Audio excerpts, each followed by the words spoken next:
आप देख रहे हैं इंडिया टाउन न्यूज, भारत की बात।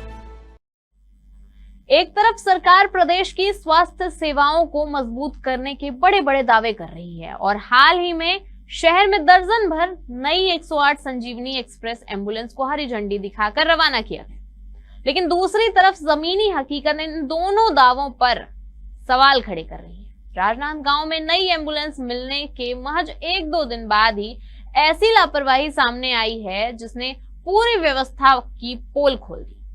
नमस्कार, आप देख रहे हैं इंडिया टाउन न्यूज और मैं हूं आपके साथ सुरभि शुक्ला। चलिए बताते हैं पूरा मामला राजनांदगांव से हमारे संवाददाता सौरभ ताम्रकार की इस रिपोर्ट में। राजनांदगांव जिले में भारतीय जनता पार्टी और छत्तीसगढ़ सरकार की ओर से एक अहम पहल की गई थी, जिसमें राजनांदगांव के लोगों के लिए स्वास्थ्य सुविधा को बेहतर बनाने के लिए भारतीय जनता पार्टी का एक अथक प्रयास रहा है, मगर अब वो प्रयास विफल होते हुए नजर में आ रहा है।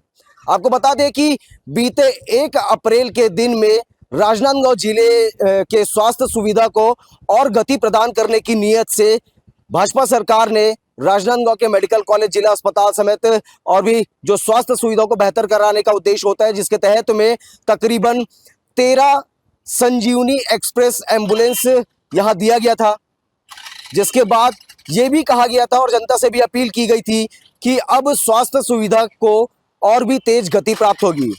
मगर अगले ही दिन एक ऐसा मामला सामने में आया है जिसमें इस सिस्टम का पोल खोलते हुए नजर में आ रहे हैं। दूसरे दिन 2 अप्रैल को एक घटना जो कि सड़क दुर्घटना हुई थी, जिसके बाद एक युवक अपने मामा को अपने भाई को लेकर के मेडिकल कॉलेज पहुंचा और मेडिकल कॉलेज पहुंचने के बाद जब उसका ट्रीटमेंट, उसका प्राथमिक उपचार शुरू हुआ, तब उन्हें राजनांदगांव से भिलाई डीकेएस हॉस्पिटल में रेफर कर दिया गया, रेफर कागज पर लिख दिया गया।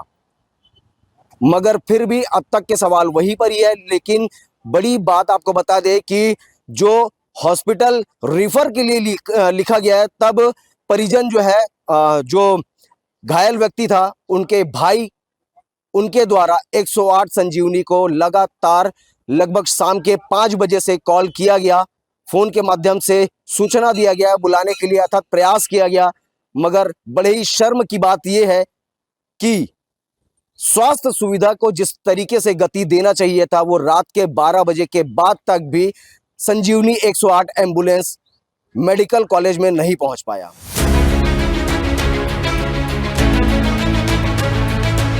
यहाँ से 30 मिनट में किसी जगह पहुँचना है या 10 मिनट में किसी जगह पहुँचना है, तो इसकी मॉनिटरिंग होते रहेगी कि वो टाइम लिमिट में वहाँ पर पहुँच पा रहे हैं कि नहीं पहुँच पा रहे हैं। 5 बजे लगाते 2 बज गए रात, आया नहीं गाड़ी। वो बोलता है आएगा, यहाँ पहुँचा है गाड़ी, यहाँ पहुँचा है।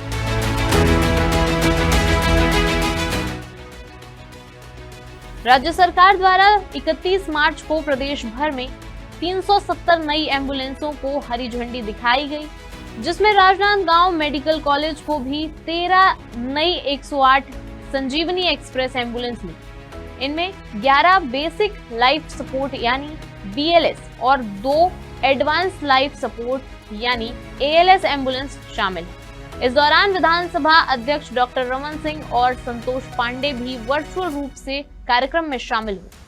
सरकार का दावा था कि इन नई एम्बुलेंसों से शहरी क्षेत्रों में 15 मिनट और ग्रामीण क्षेत्रों में 30 मिनट के भीतर मरीजों को आपातकालीन सेवा उपलब्ध कराई जाए। इसमें GPS सिस्टम भी लगाया गया है, ताकि मान लीजिए यहाँ से 30 मिनट में किसी जगह पहुँचना है या 10 मिनट में किसी जगह पहुँचना है, तो ये इसकी मॉनिटरिंग होते रहेगी कि वो टाइम लिमिट में वहाँ पर पहुँच पा रहे हैं कि नहीं पहुँच पा रहे हैं, या फिर विलम्ब होने का कारण का भी जानकारी रहेगा। तो इससे ये रहेगा कि किसी प्रकार के इसमें विलम्ब करने की कोशिश जानबूझ करके नहीं होगी।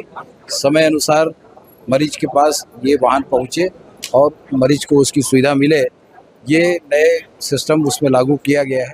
राजनांदगांव को 13 एम्बुलेंस हमको प्राप्त हुआ है। इसके साथ ही राजनांदगांव के लिए विशेष उपलब्धि की बात यह है कि हमको 2 advance life support cardiac ambulance प्राप्त हुआ है, जिसकी बहुत ही जरूरत इस राजनांदगांव को थी। जब भी हमारे यहाँ कोई तकलीफ ज़्यादा आ जाए तो हम भिलाई या दुर्ग से उस एम्बुलेंस को बुलवाते थे, वो भी प्राइवेट में।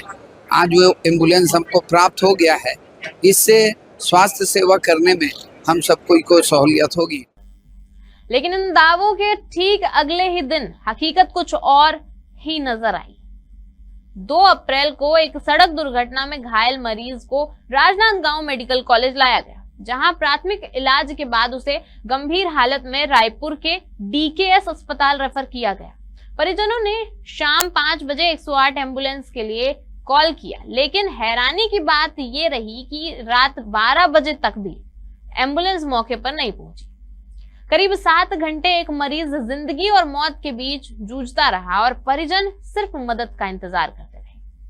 पूरा मामला क्या है जानेंगे। अभी हमारे साथ में वो पीड़ित के भाई मौजूद है। जी, आपका नाम क्या है? आकाश यादव। आकाश यादव। कहाँ के रहने वाले हैं आप? सिंगोला। सिंगोला के। क्या हुआ था घटना के दिन? अरे उस दिन मेरा भाई एक्सीडेंट हो गया था, वो राजनांदगांव अपन पेड़ी हॉस्पिटल में भर्ती किया, तो वो बोला यहाँ शायद हो पाएगा इसका इलाज, इसको रायपुर ले जाना पड़ेगा। तो रायपुर ले जाने के लिए गाड़ी बुलाया, तो 108 पे लगा लो, लग जाएगा गाड़ी। वो बोला हाँ लगा देख रहे हैं हम लोग। ऐसे 5 बजे लगा 2 बज गए रात, फिर आया नहीं गाड़ी। वो बोलता है आएगा, यहाँ पहुँचा है गाड़ी, यहाँ पहुँचा है, इस नंबर पे लगा, इस नंबर के लगा। फिर हम लोग पर्सनल गाड़ी के लगा कर सीधा रायपुर गया, वहाँ ट्रीटमेंट चालू किया, वहाँ भी ट्रीटमेंट चालू किया। तो स्मार्ट कार्ड को भी बोल दिया चालू नहीं हुआ जी, आपका स्मार्ट कार्ड वहाँ यहाँ ब्लॉक करना पड़ेगा रायपुर का, वहाँ जाओ, फिर वहाँ बात करो, फिर रिफ़र कराएगा। स्मार्ट कार्ड करके बोला अभी ट्रीटमेंट भी चालू नहीं हुआ जी, ऐसा अभी आज आए हैं। फिर ट्रीटमेंट स्मार्ट कार्ड को बोला है चालू करने के लिए, तो रिश्वत बोल रहा था जी पैसा लगेगा 700-800 रुपया। भैया पैसा नहीं है, हम लोग गरीब आदमी, जो भी करना है तो ऐसा कर दो, फिर नहीं देंगे पैसा वैसा करके बोला। फिर देख लो अपने हिसाब से बात कर लो, ऐसा करके बोला। फिर अभी कुछ नहीं किया है जी, अभी तक इलाज कहीं चालू नहीं हुआ है। फिर कैश वैस भी किया है, क्या किया मेरे को समझ भी नहीं आ रहा है। अभी फिलहाल आपके भाई के स्वास्थ्य कैसा है? स्वास्थ्य बहुत ख़राब है जी, उसका अंदरूनी मार पड़ा है, तो सर का जो हिस्सा है उसका पूरा फट गया है ये, और यहाँ भी सर और लगा है, तो शायद अभी बोल नहीं पा रहा है, दोनों आँख भी बंद हो गया है उसका, एक आँख से बर थोड़ा देख रहा है वो। आप 108 को कितने बजे कॉल किए थे और रात के 2 बजे तक के नहीं आए? कितने बजे लगा? 5 बजे लगा रहा था।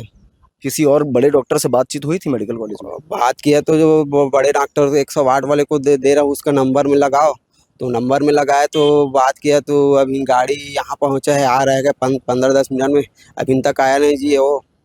फिर हम लोग भांचा था एक गांव का गोल बाजार का, उसको फ़ोन लगाया, वही काम करता है, तो हम लोग को गाड़ी वाड़ी दिलाया, वो वही रिफ़र कराया, फिर वहाँ टेकमैन वो अपने सब चीज़ करवाया जी वो।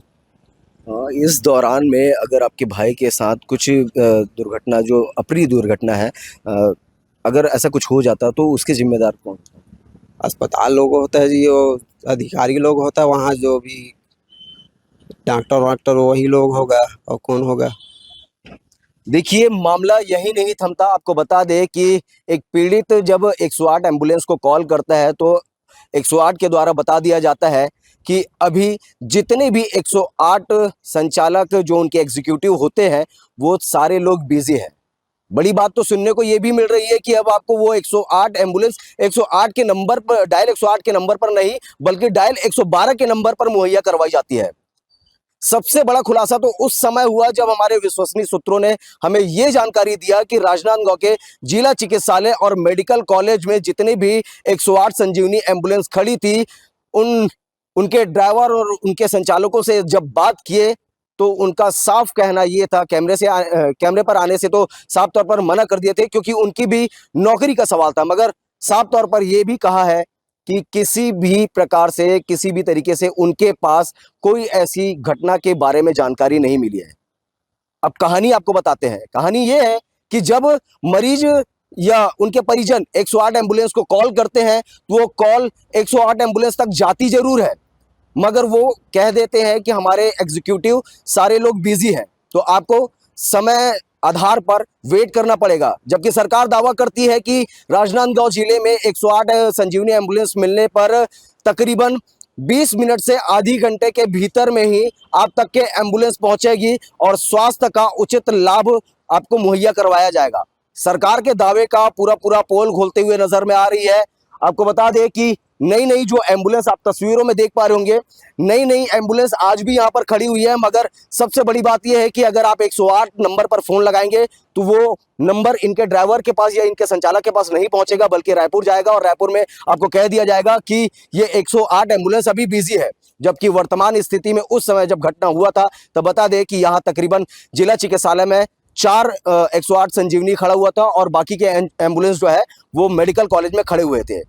इस विषय को लेकर के हम राजनांदगांव के CHMO नेतराम नवरत्न के पास भी जाएंगे और मेडिकल कॉलेज के डीन उनके पास भी जाने की भी कोशिश करेंगे और उनसे जवाब जानने की कोशिश करेंगे कि आखिरकार इतना बड़ा मामला हो जा रहा है, अगर लोगों के स्वास्थ्य के साथ में इतना खिलवाड़ हो जा रहा है कि जिस प्रकार से सरकार दावा करती है कि 20 मिनट से आधे घंटे के भीतर में उनको दुर्घटनाग्रस्त लोगों को हॉस्पिटल पहुंचाया दिया जाएगा, तो अब ये दावा का पोल खुलते हुए नजर में आ रहा है। इस दौरान मरीज की हालत लगातार बिगड़ती गई। परिजनों की बेबसी और सिस्टम की लापरवाही साफ नजर आई। जिस सेवा को लोगों की जिंदगी बचाने के लिए बनाया गया, वही सेवा संकट के समय नदारद रही। यह घटना सिर्फ एक परिवार की नहीं बल्कि पूरे सिस्टम पर बड़ा सवाल खड़ा करती है। स्थानीय लोगों में इस घटना को लेकर भारी आक्रोश है। लोगों का कहना है कि अगर समय पर एम्बुलेंस मिलती तो मरीज को बेहतर इलाज मिल सकता था और गनीमत रही कि मरीज की हालत इतनी ठीक थी कि वह जीवित है, वरना एम्बुलेंस के चक्कर में कुछ भी बड़ा हो सकता था। सरकार के दावों और जमीनी हकीकत के बीच का ये अंतर अब साफ दिखाई दे रहा है। अब बड़ा सवाल यही है कि क्या सिर्फ एम्बुलेंस की संख्या बढ़ाने से स्वास्थ्य सेवाएं बेहतर हो जाएंगी या फिर सिस्टम की मॉनिटरिंग और जवाबदेही तय करना भी जरूरी है। राजनांदगांव की यह घटना स्वास्थ्य व्यवस्था पर गंभीर सवाल खड़े कर रही है। फिलहाल के लिए इस रिपोर्ट में इतना ही। अब मुझे दीजिए इजाजत और आप देखते रहिए इंडिया टाउन न्यूज, भारत की बात। नमस्कार। आप देख रहे हैं इंडिया टाउन न्यूज, भारत की बात।